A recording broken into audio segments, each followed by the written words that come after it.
there's any of the OEMs, they're probably going to be taking one of their heart attack pills or something. Yeah, yeah. It was phenomenal what we got a chance to look at. I can tell you for sure, every OEM CEO, every one of them, they looked at that, or their people looked at it, and they got reports and they went, Based on just rough napkin math, that's about $10,000 to $12,000 off the manufacturing cost of the vehicle. Well, one of the things that they've done to cut costs is they've gone from wound motors to hairpin motors. And what I thought was brilliant, absolutely brilliant, they didn't talk about it, but they showed it. And I about I couldn't believe it. I'm getting all excited. At the end of the day, when you look at everything in aggregate, the $25,000 vehicle seems to be well within their reach. I have no idea what everybody else is going to do, but I do know that they're going to be in really good shape. Imagine if you're at GM and you're just now rolling out your Ultium platform, and then they have the Ultify platform, which is supposed to underpin their architecture for probably a decade or two. And just a few weeks ago, Tesla announced 48 volts. That means you're going to be, the whole time that Ultium platform will be in use for the next 10, 20 years, you're going to be obsolete. You're obsoleted already, at a disadvantage. Well, have you thought of this?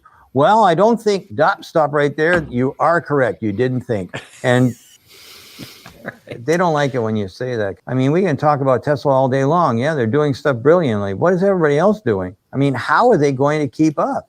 How?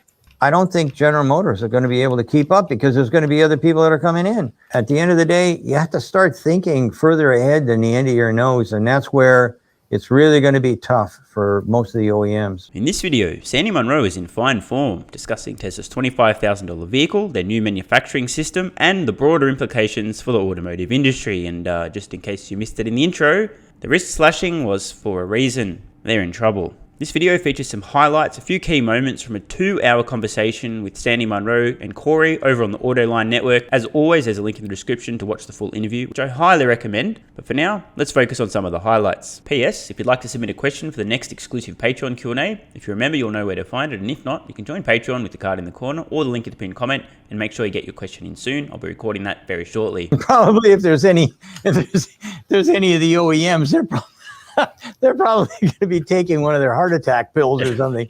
Yeah, yeah. Funny though this may be, Sandy Munro is not joking around. Any legacy automotive manufacturer who saw and understood Tesla's Investor Day 2023 have to be shitting bricks. Sandy's right. This is heart attack stuff. You can be sure competent legacy automotive manufacturers are in full panic mode after what Tesla unveiled at Investor Day 2023. They're not a little bit concerned. They're freaking the out. Corey and I were like little children giggling when they gave us the plant tour. There were so many Easter eggs laying around. There was so much information that was ready for the picking that there was no press there, I don't think. There was only financial people. And I mean, the term pearls to swine comes to mind. These guys had no clue what they were looking at, none whatsoever.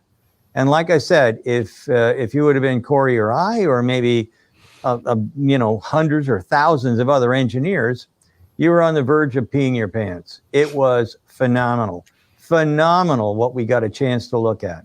So, words matter, and when the automotive engineering expert of experts is describing what he's seen at your factory as phenomenal, there's no form of higher praise. Of course, we also heard in those comments there were some folks present who wouldn't describe what they saw as phenomenal. Who are those folks exactly? The Wall Street geniuses. Now, there are some exceptions. Some got it. Pierre Ferragut is a great example. But unfortunately, Pierre is the exception to the rule. It's almost as if Tesla was speaking a foreign, alien language at Investor Day 2023, and only engineers could understand it. Die casting in general, and I found out, well, I kind of already knew that most people are right around, I don't know, maybe 6 or 8% scrap, but the scrap can be ground up and you can do it again. In most cases. Then I started doing some in-depth kinds of stuff, and I found out that in Europe, where BMW does die casting and whatnot, they think that world class is about 4%.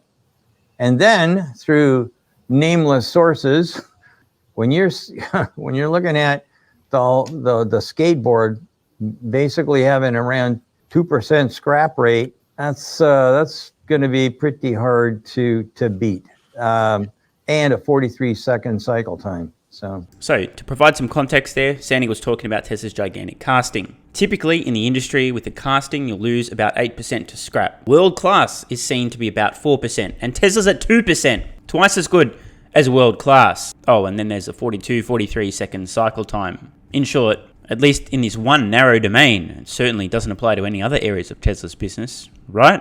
Tesla twice as good as world class. Something to consider. Typically, the manufacturing cost is not a huge cost driver in the vehicle, but it is when you're trying to scale and you don't want to build 20 plants. You want to build 12 plants or 10 plants. Right. So to hit that 20 million number that Elon has put out there, he's got to get there without having to build 20 assembly plants or 30 assembly plants. So now that you're not sending an entire vehicle through the paint shop, the volume of a vehicle, so width-wise, height-wise, length-wise, you can now paint in more of a planar fashion. So if you have two body sides, a hood, fenders, rear fascia, front fascia, the width, the amount of area you're going to have to take up, and even the tooling and articulation of your paint robots changes completely if you're only painting essentially from one direction, if you separated the vehicle and you send it through. So I think there's so many rabbit holes you can go down on the efficiencies that they'll gain with this new way that they're not only building the car, but how they paint the vehicle. Right. Corey's right. Not only are there at least 420,000 different rabbit holes you could go down based on what we saw at Investor Day 2023, but just the way that Tesla will be painting these vehicles now itself. But every one of those rabbit holes is mind-blowing from an engineering point of view. I'm not an automotive engineering or manufacturing expert. I'm just some dickhead on the internet who doesn't know anything about anything. And I actually learned something that was kind of hilarious and embarrassing all at the same time at Investor Day 2023. When Tesla was explaining how a vehicle is put together today and assembled today, I couldn't fucking believe it. The too long didn't watch was essentially, well, first we paint a bunch of shit that we don't need to paint, which wastes time and money. Then we put the vehicle together. Then we do some other shit. Then we pull the vehicle apart again and do some more shit. And then we put it back together again because we're really smart and we do things over and over and over and also do things that we don't need to be doing because that's how everyone always does it. I couldn't believe, I literally could not believe how wasteful the process of manufacturing a vehicle is today. Why paint stuff you don't need to paint? And why would you put the vehicle half together then pull it apart? What's going on? It's almost as if everybody decided, well, this is good enough, let's stop innovating now, and that's exactly the case for the last century in automotive manufacturing. One of the earliest videos I posted on YouTube went into detail about the cost of a paint shop. Ladies and gentlemen, just a paint shop alone in an automotive factory can cost hundreds of millions of dollars. Then there's environmental issues, creates a lot of pollution, there's all sorts of bullshit. And the vast majority of this paint shop is unnecessary because they're painting stuff they didn't need to paint in the first place. So I'm not sure whether I should be giving Tesla credit for their incredible engineering innovations or I should just be mocking, ridiculing and roasting the entire automotive industry for doing what they've been doing. It kind of seems like low-hanging fruit. Is it just me? If you're painting something and you don't need to be painting it, that's low-hanging fruit, right? And then if you put things together and pull them apart and put them together and pull them apart again, unless you're trying to make a baby, that's not a very productive way of making anything. 43% of the cost of a Tesla Model Y is the powertrain, battery pack, the cooling pack, the gearboxes, so that's front and rear motor. That's for an all-wheel drive version in the battery. And what percent was that again? To really pull a lot of cost out, they essentially have to slash that 43% of the cost in half. Now, they stated that the cost of their drive unit is going to be about $1,000. Right. The vehicle most likely will be rear-wheel drive. So that'll end up being about a quarter of the cost if you factor in you're saving about half the cost on one unit, and then it's only going to be in the rear. So huge savings there.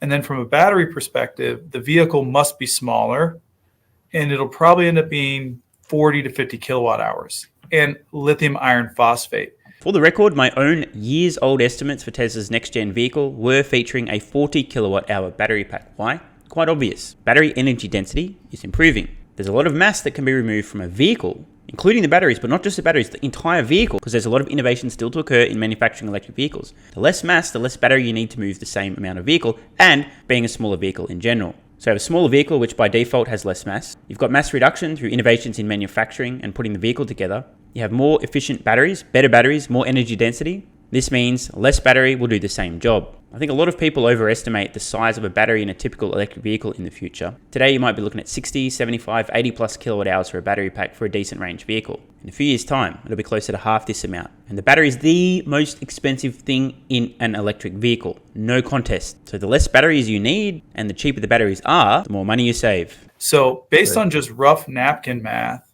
that's about $10,000 to $12,000 off the manufacturing cost of the vehicle. So put yourself in the shoes of a legacy automotive manufacturer for a moment. Wait, what kind of shoes did dinosaurs wear? Anyway, whatever shoes they would wear, put yourself in those shoes. And just imagine, you've seen a company who you previously wrote off as just some idiots from Silicon Valley, don't know what they're doing, who cares, electric cars, whatever, well that's a fad. And they've just unveiled plans to reduce their cost of manufacturing a compelling vehicle by $10,000 to $12,000. The same vehicles that today are already costing you, give or take, maybe say $10,000 more to produce than Tesla. So now that gap's gone from, let's say, $10,000 to about $20,000. As Sandy Munro said in the intro,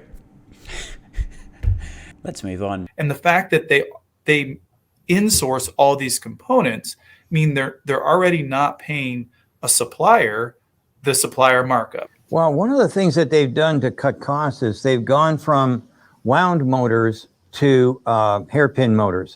And what I thought was brilliant, absolutely brilliant, they didn't talk about it, but they showed it. And I about I couldn't believe it. I'm getting all excited. So I think what Sandy is trying to convey there is, upon witnessing the incredible engineering at Tesla Investor Day 2023, he about busted a nut. High praise from an engineering expert. If we look at the batteries, holy mackerel. When Corey and I got a chance to go and see the dry cell manufacturing, I mean, again, all these guys are looking around and do you think they'll have cocktails? I was hoping we could get shrimp. Just adding some context, again, I've cut down a 2-hour interview to 20 minutes of highlights. So Sandy is referring to the mostly finance-focused analyst types who are at the event. While Sandy Munro is trying not to nut, they're more concerned about the festivities. So the big question for me was how much difference is there? So let's say that this right here, that's your standard line for making a battery pack. And a whole bunch of that is reclaiming or adding and reclaiming of the solvents that they need in order to make that thing. With a dry cell, how about down to 1/3 the size? 2/3 is gone. At the end of the day, when you look at everything in aggregate, the $25,000 vehicle seems to be well within their reach. I have no idea what everybody else is going to do. Well, I do. What they're going to do is cease to exist. I do know that they're going to be in really good shape. The OEMs who don't switch will just be at a disadvantage. And it's a disadvantage that the customer won't realize.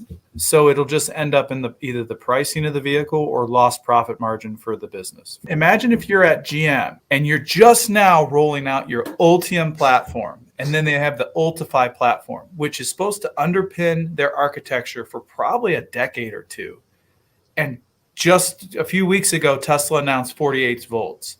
That means you're going to be the whole time that Ultify Ultium platform will be in use for the next 10, 20 years. You're going to be obsolete. You're obsoleted already at a disadvantage. Corey's obviously a misogynist. Doesn't he know that Mary Barra is the best automotive CEO of all time? She led in It Matters, and the Ultium platform is going to revolutionize the industry. Does he not listen to what the corrupt president of the United States is told to say about GM? Doesn't Corey know that Mary B.S. Barra was recently and well-deservingly inducted into the Automotive CEO Hall of Fame? The reason for her recent induction, of course, due to her incredible, numerous accomplishments, including having a vagina. I'm just checking my notes here, guys. Oh, hang on. My editor's in my ear. Oh, that was her sole accomplishment. Oh, geez. Guess the bar's a bit lower than I realized. In all seriousness, though, this is truly embarrassing. Get it? I'm not even going to explain that. But really, just imagine how embarrassing it is. Like, seriously. You're touting your incredible technology. This platform's amazing, blah, blah, blah, blah. And it's already obsolete before it's even begun scaling up. The platform you're going to be using for the next decade or two is already obsolete before you've begun using it. I can't begin to tell you. Sometimes it's just like shooting fish in a bucket, not a barrel, a bucket. Because, well, have you thought of this? Well, I don't think, stop right there. You are correct. You didn't think. And they don't like it when you say that. Absolutely love Sandy. The guy just tells it like it is. No f***s given. Something we both have in common. Speaking of thinking, I think a lot of people do tend to have an aversion to thinking, probably because it hurts. So why do that if it's painful? Therefore, let's not do that. Can't possibly go wrong, right? Oh, no, we have to have 12 volt. Why? What does it do for me? Well, we've always done it. Execute that man. Sandy is such a savage. I mean, I call people morons all the time, a little bit in jest, but Sandy's out here, just execute that man. I mean, we can talk about Tesla all day long. Yeah, they're doing stuff brilliantly. What is everybody else doing? I mean, how are they going to keep up? How? Oh, I'll take that one, Sandy. How will they keep up? They won't. One thing that came across to me for, Master Plan Part 3 is how they do so many things concurrently. Design, engineering, manufacturing, designing of the manufacturing equipment. Everybody working real time in one room, reporting to one person. Right. And none of the legacies are set up to be able to do that. John is absolutely right. Tesla's culture is unique among automotive manufacturers. In fact, it's unique among companies, period. They operate like a startup, yet they've got over 120,000 employees. Tesla's unique culture allows them to innovate and do more with less. This is how they're outcompeting automotive manufacturers left, right, and center, embarrassing them, running circles around the whole industry, coming up with things like the octavalve heat pump, the gigacasting, because everyone talks to everyone else. They're all in this together. They are literally running circles around other automotive manufacturers, and the core reason is their culture. This is why they're able to get things done faster and better than any other company on the planet. And faster and better also means far more profitably. One thing I noticed when I was at the Tesla factory is that the culture of the people is different. When I interface with a lot of my friends and classmates who work at traditional OEMs, typically my conversation with them is like, hey, how's it going? And they talk about their career. They talk about their career inside of GM or Ford. Oh, well, I'm applied for a level 8 and my bonus was this. And it's like, you talk to anyone from Tesla and it's never about themselves. It's always about where the company's going, the advancement of their goals and their mission. It's like a different mentality, and it's kind of actually refreshing. This is a great observation from Corey. He's absolutely on point. Now, I can't speak for every single employee at Tesla or another company, but in general, most of the employees at Tesla are completely bought into the mission. They're interested in what they're doing, how they're improving products, increasing efficiency, innovating, changing the world, the engineering challenges they've overcome, versus just about everyone else working at just about every other automotive manufacturer has a job, not a mission, not a career, a job. Very different mindset, very different outcomes. You're kissing the market goodbye. You have to be basically copying. This isn't a time to say, oh, we're going to set the standard. Don't do it. Don't set the standard because you're going to lose. Just adding some context, Sandy here is discussing the two options for legacy automotive manufacturers. Copy Tesla and maybe survive, or don't copy Tesla and don't survive. Choose your own adventure. Pick wisely. They were looking for the golden nuggets that appeal to them. And what is your financial forecast for next quarter? How do you explain somebody, hey, you know what, there's this long vision. Today is here, tomorrow is somewhere else. You got to get from here to there, and it isn't next quarter. Oh, I'm bored. You're bored because you don't know what you're looking at. So savage and so on point. And that's where the pearls to swine thing, it keeps coming up to me over and over again. You know, I just can't believe it. They came out and said all these marvelous things that just made me so excited. I couldn't believe it. And then, so I know you don't want to talk about financials, but stop right there. He said he ain't going to talk about them. Why are you asking? I mean, there was so much stuff in there. It's like drinking from the fire hose of knowledge. It was just stunning. And the stock dropped like 8%, right? As soon as the thing was over and after hours trading, and I was stunned by that because not me. Yeah. You have to. What you need to do is get surrounded by 198 other people that have no idea what they're looking at, and then suddenly it all becomes clear. Oh, you didn't tell us anything. oh my God, they must be going broke. They don't get it. They had no idea what they were looking at. Truer words have never been spoken. I think the first 10 videos in a row I made after Investor Day 2023 had this recurring observation. Most people did not know what they saw at Investor Day 2023. And then instead of reserving judgment, since they didn't know what they'd seen, they passed judgment. I'm disappointed. There's a large number of people out there, investors, institutional, Wall Street analysts, retail investors, you name it, everybody. A huge portion of people out there just did not understand what they saw. Period. I can tell you for sure, every OEM CEO, every one of them, they looked at that, or their people looked at it, and they got reports and they went, so, yeah. I have nothing further to add. I just want to make sure that everybody understands that Sandy Munro is not mixing his words or his gestures. This seems funny, but this is no joke. He's serious. They're shitting the fucking bed, just like my camera did. I don't think General Motors are going to be able to keep up because there's going to be other people that are coming in. Don't we have a president that doesn't use the name Tesla or Elon Musk? He finally or something? said it. He finally said it. What? Yeah, when he had to announce the deal with Charging Network. Supercharger. Oh, yeah. Oh, that's right. Oh, jeez. Okay, I take it all But back. it's Mary Barra who I think has never mentioned Tesla, the word. Oh, well, I don't there think are. you can find one instance of her uttering the word Tesla. You know the name of a company she has said a lot? Nikola, when announcing the partnership with what obviously at the time was clearly a fraudulent company with a fake truck designed solely to lure in dumb retail investors to pump up their stock price. I'd been making videos calling out this fraud for months before GM announced their partnership with Nikola. Will this be an awkward time to mention another name of a company that they partnered with that was also fraudulent? Fraudstown Motors? Yeah, let's not go there. You did it, Mary. You mentioned the name of two fraudulent companies you partnered with instead of mentioning Tesla, who you should openly be saying, yep, we're trying to learn from and catch up to. You know, anyone can sell a vehicle for $25,000. I've got a lot of confidence Tesla will make decent margins on a $25,000 car. Yeah, I have zero confidence that VW will. The challenge is make a profit on it. But if somebody comes out with a decent electric that they can make a profit on, it's going to be the modern day Model T. Sales will explode.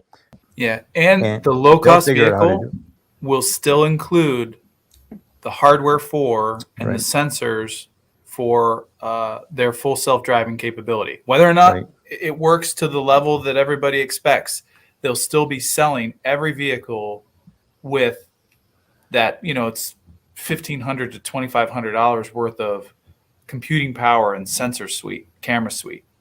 That's not something other OEMs are going to do. If they sell a low-cost EV, like the Bolt, does the Bolt have full self-driving capability? No. Probably has a backup camera. Well, here's Well, the thing. you I think destroy that, your $25,000 car if you charge $15,000 for FSD. That doesn't work. But you know what? But There might be another situation here that most financiers never really think about. Most of the people in finance. So I sell them a car and I'm giving away something. Don't do that. But what happens if I sell them a car and give something away, but then later on, I can collect more money? Okay. This is like selling razor blades, and that's what they do so well. So now Tesla gets money from when you charge. Tesla gets money if you decide to get full self-driving. Tesla could probably down the road say, well, how about this? How about a monthly fee? Not 15 grand, but we'll turn that on inside your car for a monthly fee of, I don't know, $200 a month or something like that. People are going to look at it. Oh, that's the same as my cable bill or whatever. I'll do it because it's going to be a lot more comfortable, a lot easier for them to get around. And I'm telling you what, when you put stuff into a car like what Tesla's putting in, where, you want to buy, you don't like your car because the rear seats aren't heated? Done. All we do is push the button. Right. That's where Tesla can make money, and everybody else won't. Again, Sandy Munro is right. He seems to get this a lot better than some folks on Wall Street. The way to be thinking about Tesla is their active install base. How many Tesla vehicles are currently on roads? Because every single one of those vehicles in the future can be a source of almost pure profit software revenue. Full self-driving, infotainment, gaming, entertainment, communication software, subscriptions through their app store, you name it. There's no other automotive manufacturer that can print money, almost pure profit, out of thin air after they've sold a vehicle to a customer. Tesla can, and this is a game changer to the automotive business model. Remember when we tore apart the Model 3, and we tore it up? Hey, look at this! Those morons! Look at that! They put rear seat heating in, and as soon as Tesla heard that, they turned the rear seat heating on for everybody. Oh, I'm telling you what, these guys are smart. There's a difference between pragmatic and inventive. They're inventive. Sandy, I did the math on the amount of hardware that Tesla gave away. So the adoption rate for people paying for FSD is below 15%. I think it's 14%. So they've sold 4 million vehicles, and let's say 3.5 million had the hardware. So that's Model 3, Model Y, new S and X. So with that adoption rate, about 3 million of those vehicles are driving around with an extra $1,000 worth of hardware that's not being utilized. So 3 million times 1,000 is what? 3 billion? Yeah. $3 billion of hardware that's just driving around the road, not being used to its capability. Name a single other automotive manufacturer who would have had the foresight, the brains, the balls, and the willingness to do something like this, knowing that not only would they be collecting data and solving a multi-trillion-dollar problem, but also enabling future almost pure profit software revenue. Bang, like that, after purchase. That was a trick question. There's no other automotive manufacturer that would have done that. Because A, they're too dumb, and B, they lack courage. Tesla's playing the long game. This $3 billion upfront hardware cost, essentially no return on investment yet. Tesla was planting seeds for insane future profitability and cash flow. I think it's wild considering how we've worked with traditional OEMs that'll have 7 wire harnesses for all the trim levels. You know, you have the base model, you have the LT, you have the LS, you have the high country, and they'll have a $27 wire harness and a $23 wire harness and a $21 wire harness for all the different modules, for all the different trim levels. They'll put in so much undue complexity. What's that saying again? Complexity appeals to blank people. Fill in the blank. Because they don't want to give away $2 extra worth of wiring in the LT versus the LS. But right. Tesla will give away $1,000 worth of computing power on every vehicle, which then drops the complexity level in the plant down to world-class levels. Because every Model 3 and Model Y all gets the same module, right? Yeah. Whether or not, because they don't have all the trim levels. So right. Plant complexity reduction is something that's oftentimes overlooked, but a low amount of colors and essentially no variability on their builds besides battery pack size and whether or not you have 2 motors, it's incredible. At the end of the day, you have to start thinking further ahead than the end of your nose, and that's where it's really going to be tough for most of the OEMs.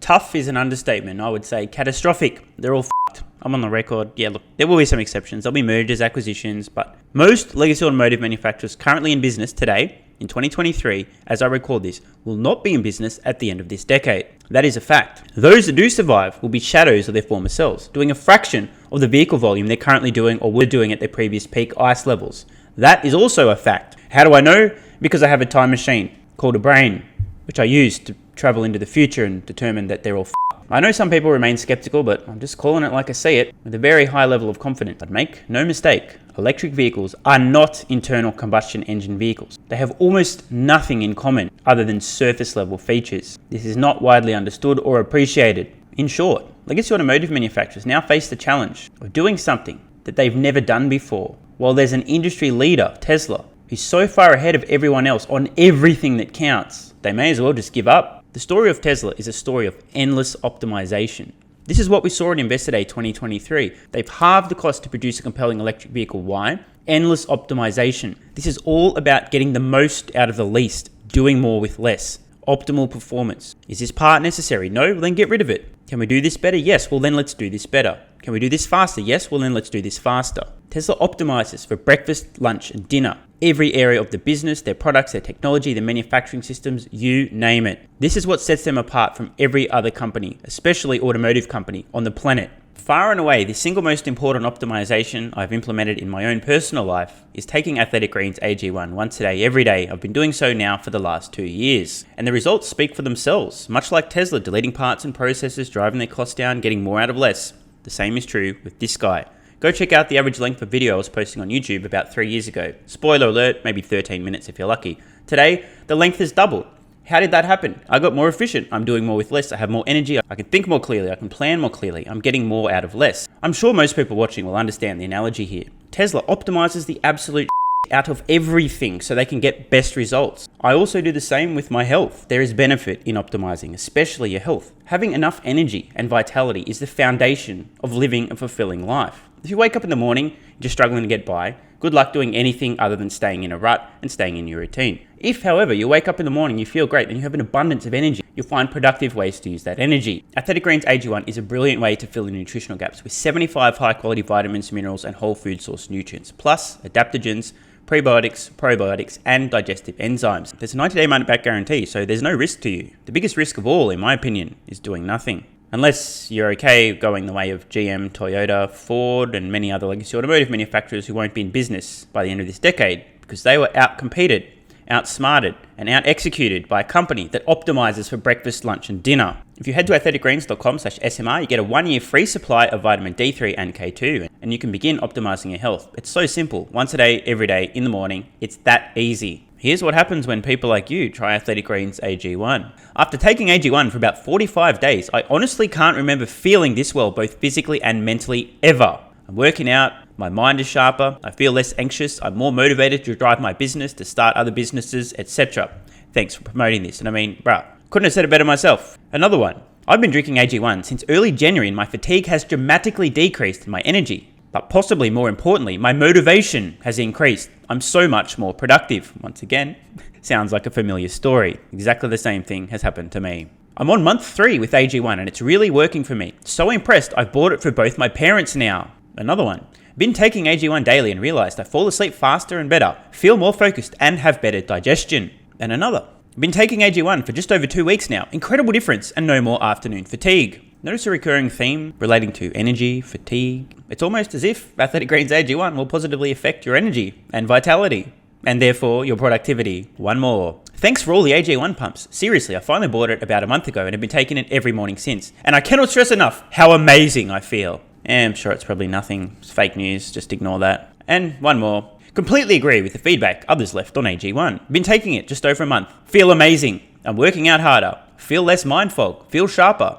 And it's also helping with my afternoon drop off in energy. Keep pumping it. I have friends and family now looking to try it as well. So try it. What's the worst that could happen? You start feeling and performing better. You got more energy. I'm trying to help you. Look at the testimonials, okay? This stuff really works. You'll feel better. And if you don't, you get your money back. That's what the 90-day money back guarantee is for. You've got nothing to lose. So head to athleticgreens.com/SMR or use the link at the pinned comment and leave me a comment in a few weeks telling me how you're feeling. And finally, don't forget, if you'd like to submit a question for the next exclusive Patreon Q&A, submissions are now open. If you're not a member, you can join with the card in the corner or the link in the pinned comment. I'll see you over there. Don't forget to get those questions in fast. Submissions won't be open much longer. So see you over on Patreon. Love ya.